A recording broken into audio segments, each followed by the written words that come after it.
네, 신재생 에너지에 대해서 기획 특집으로 준비를 했습니다. 신재생 에너지 시대 우리가 어떤 종목을 보고 또 어떻게 준비를 해야 할지 도움 말씀 오늘 총체적으로 들어보겠습니다. 오늘 이 시간 삼성 액티브 자산운용의 김효식 매니저와 함께합니다. 어서 오세요.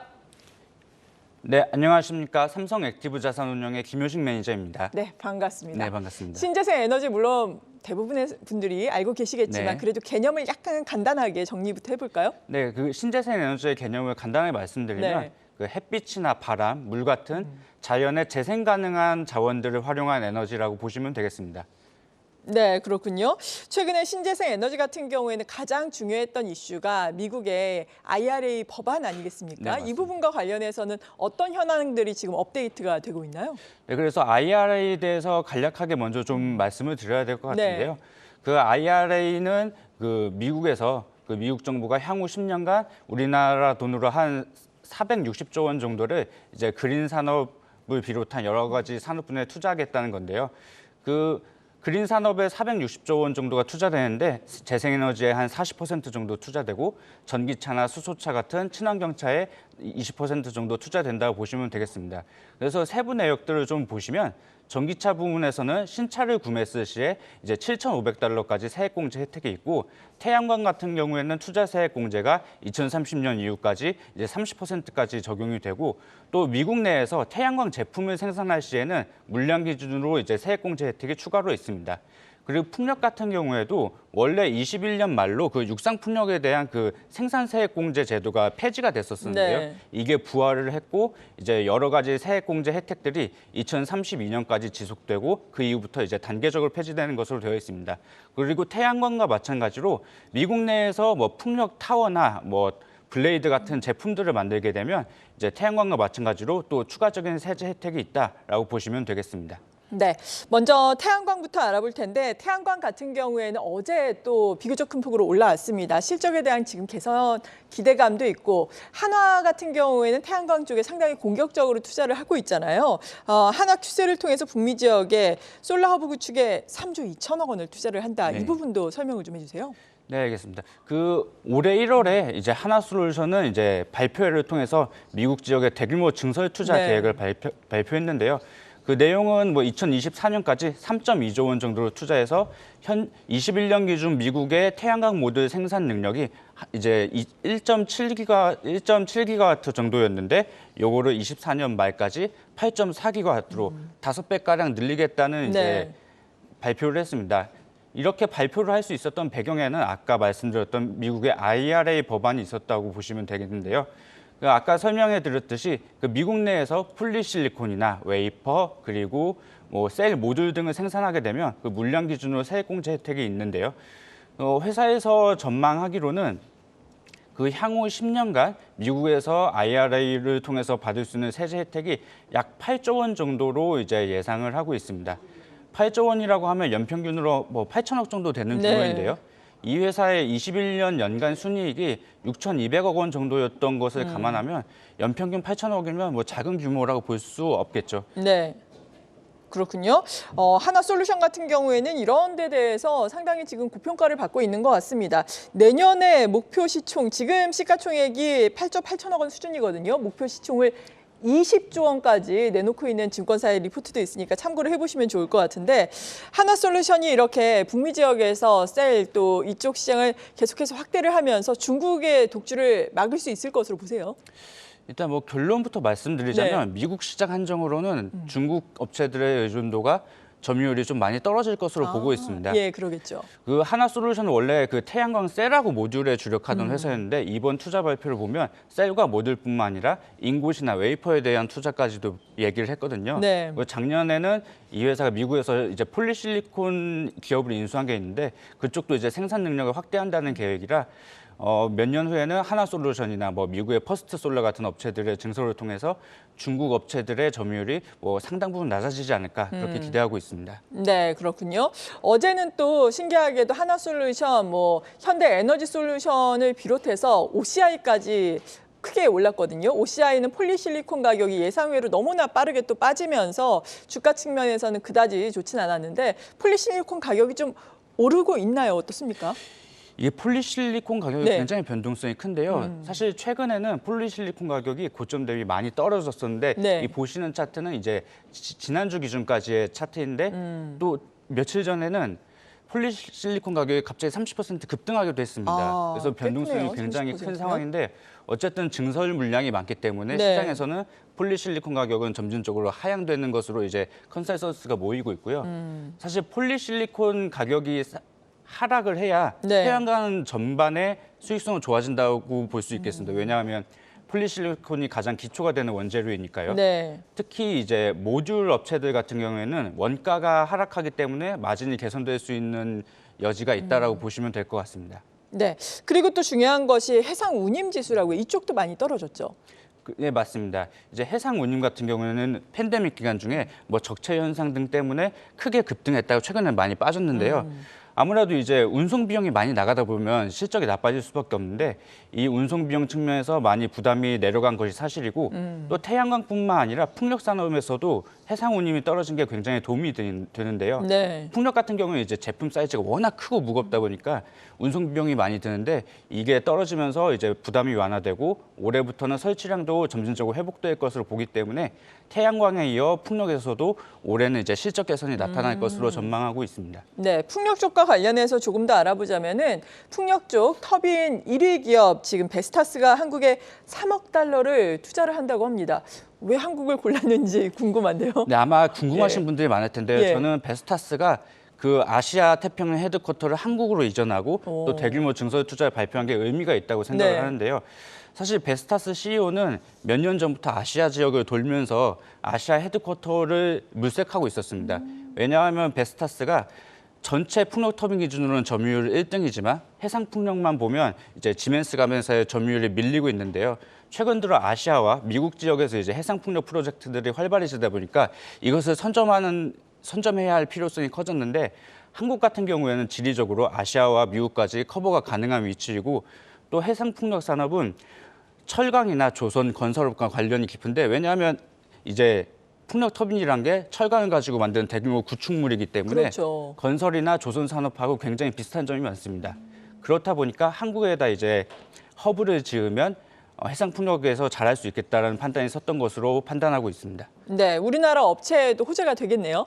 네, 그래서 아무래도 지금 중공업 분야에서는 조선이 가장 효자 네. 상품이라 볼 수 있는데 몇 년 후에는 해상풍력 기자재 수출도 효자 수출 상품으로 자리매김할 것이라 보고 있습니다. 네, 그렇군요. 그리고 오늘 수소와 관련된 종목들이 또 오랜만에 올라오고 있습니다. 수소와 관련된 이슈는 어떻습니까? 네, 마침 어제 그 유의미한 뉴스가 좀 있었는데요. 네. 정부에서 올해 6월까지 수소 발전 입찰 시장을 개설하기로 했고 동시에 2020년대 후반까지 그 해외 그린 수소 수입 인프라를 구축하겠다고 발표를 했습니다. 네.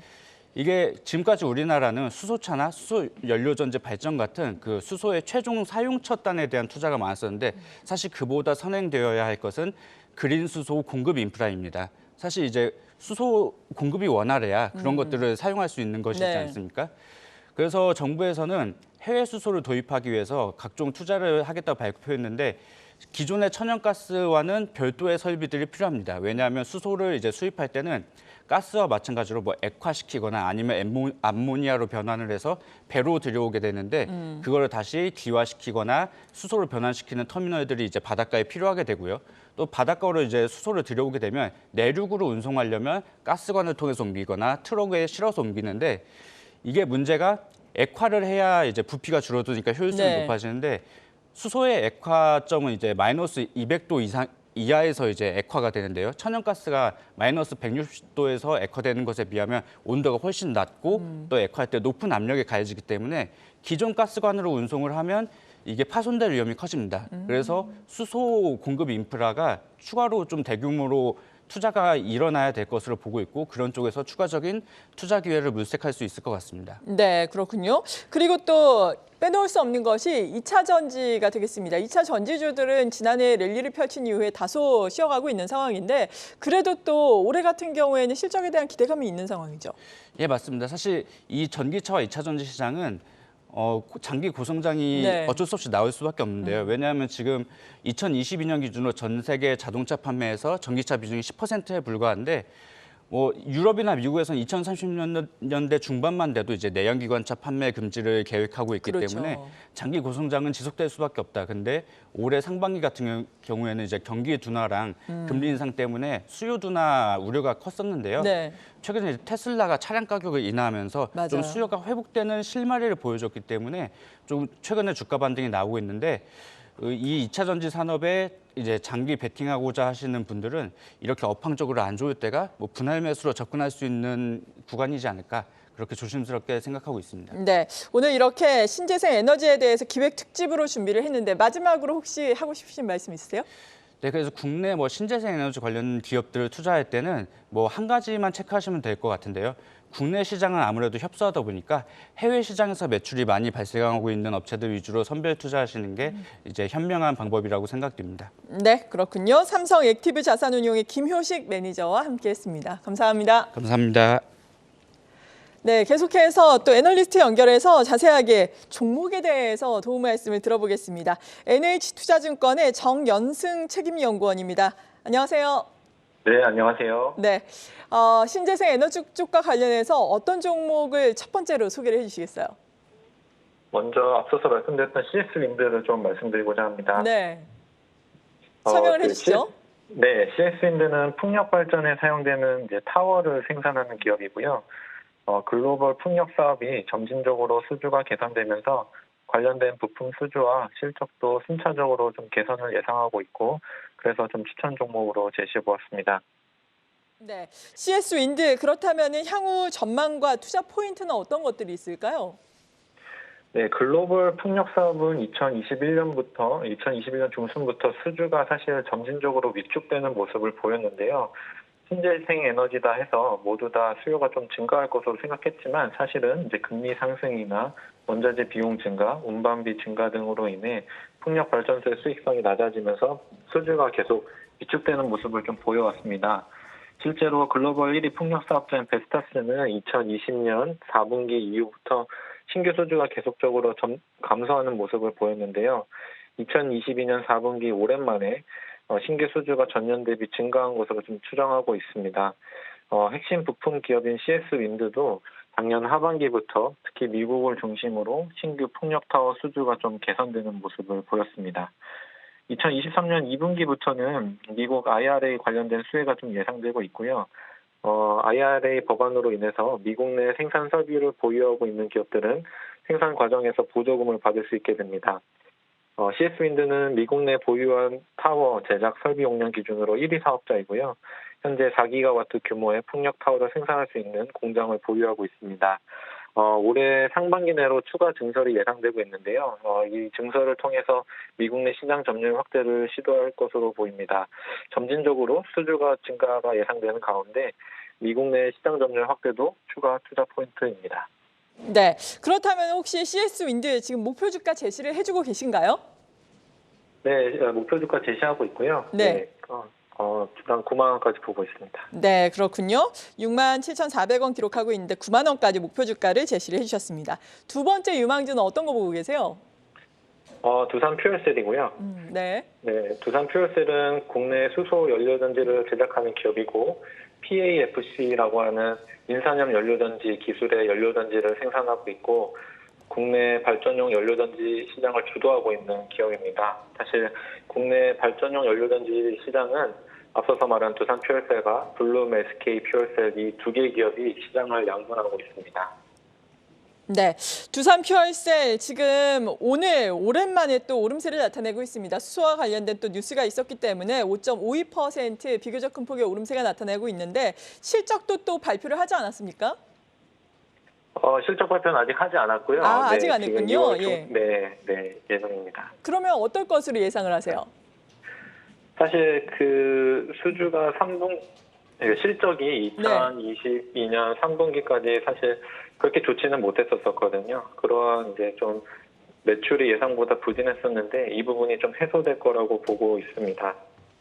네, 그렇군요. 2월 8일에 보니까 4시에 또 실적 발표가 된다라고 공시 내용은 나오고 있네요. 그렇다면 두산 퓨얼셀 투자 포인트 향후 전망은 어떻게 하고 계십니까? 2022년은 기억하시다시피 대통령 선거나 지방선거 등으로 행정 권력이 좀 변화되는 부분들이 있었고 그 과정에서 에너지 정책도 큰 변화가 있었습니다.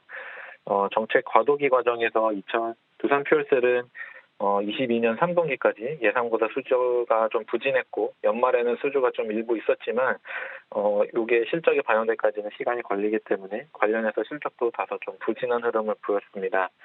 하지만 2023년에는 제도적으로 좀 보완이 될 거로 보고 있는데요. 연료전지 수주에도 다소 긍정적 흐름이 좀 예상되고 있습니다. 2023년 6월 정부는 수소 발전 입찰 시장을 개설할 계획인데요. 발전사들로 하여금 이제 수소 발전을 일정 부분 강제화시켜서 연료전지 수요를 이끌어내는 시장이 새롭게 개설이 되게 됩니다. 이 시장이 열리게 되면 연료전지 수요가 본격적으로 개선될 것으로 예상되는데요. 두산 퓨얼셀 수주에도 기대감이 좀 높아질 것으로 보고 있습니다. 수소는 여전히 정책적 영향이 매우 크게 작용하기 때문에 입찰 시장 개설이 늦어질 경우 좀 리스크가 있지만 일정 부분 정부가 시장을 열겠다고 발표를 하고 있고 주가가 또 이미 이전 고점 대비 많이 낮아져 있어서 현 주가에서는 기회 요인이 좀 더 크다라고 볼 수 있겠습니다. 네, 두산 퓨얼셀에 대해서는 목표 주가 4만 원까지 또 리포트를 내셨네요. 유망 네. 종목들 줄여봤습니다. NH투자증권의 정연승 책임연구원이었습니다. 감사합니다. 감사합니다.